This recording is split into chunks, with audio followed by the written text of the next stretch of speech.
অন্যদিকে 9 আগস্ট নবান্ন অভিযানের শান্তিপূর্ণ আন্দোলনে সায় দিল হাইকোর্ট। আরজি করে ধর্ষণ ও খুন তরুণী চিকিৎসক বিচারের দাবিতে একাধিক সংগঠনের নবান্ন অভিযান, সেই অভিযানে অনুমতি দিল কলকাতা হাইকোর্ট। পর্যবেক্ষণে একাধিক বিষয় জানিয়েছে আদালত। যেহেতু রাজ্য ইতিমধ্যে নিষেধাজ্ঞা জারি করেছে, তাই রাজ্যের সামনে পথ খোলা আছে যে তারা সেই নিষেধাজ্ঞা কার্যকর করবে। সেক্ষেত্রে প্রতিবাদ করার জন্য যথাযথ বিকল্প জায়গা বেছে দিতে হবে। সরকারি সম্পত্তি ক্ষতিগ্রস্ত করা যাবে না, পুলিশকে আক্রমণ করা যাবে না, আইন শৃঙ্খলা দেখার দায়িত্ব রাজ্যের।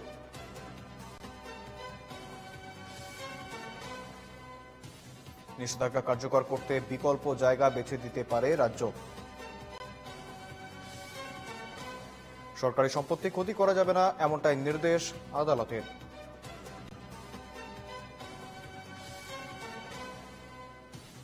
ওদিকে পুলিশকে আক্রমণ করা যাবে না স্পষ্ট জানিয়েছে হাইকোর্ট।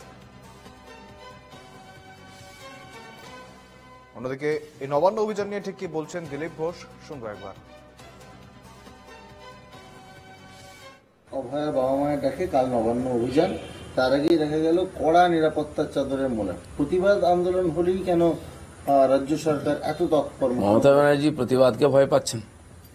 উনি চান না তার পার্টিতে কেউ প্রতিবাদ করুক, সরকারে কেউ প্রতিবাদ করুক, পশ্চিমবাংলায় কেউ প্রতিবাদ করুক।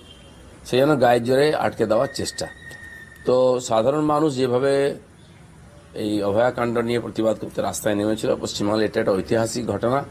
সেই ক্ষোভ বিক্ষোভ মানুষের মনে আছে এবং অভয়ার বাবা মা যে দাবি করেছেন তার সঙ্গে সাধারণ মানুষ আছে।